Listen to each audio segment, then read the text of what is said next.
Yan, baha na po dito sa aming paaralan.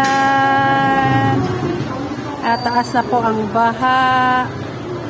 Kaya ako'y magbibideo na, baha na po sa aming paaralan. Si Ma'am Lady. Ayan na po. Super baha na po.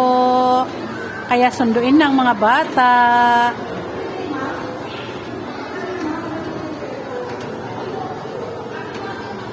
Yung aking e-bike ay inabot. Mamadi, yung aking e-bike inabot na ng baha.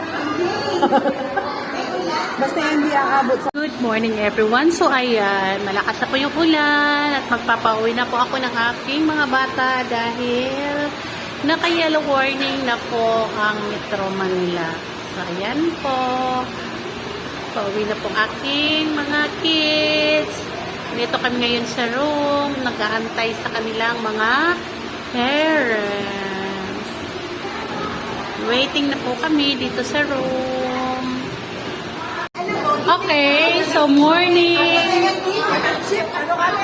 and mid shift teachers. Ayan. Pauwi na rin. Pauwi na rin yung mga yan. Nag-aantay na ng mga sundo. Pagpasok namin, uuwi na rin. Oh, di ba? Ayan, sundo ko na po si aking balili.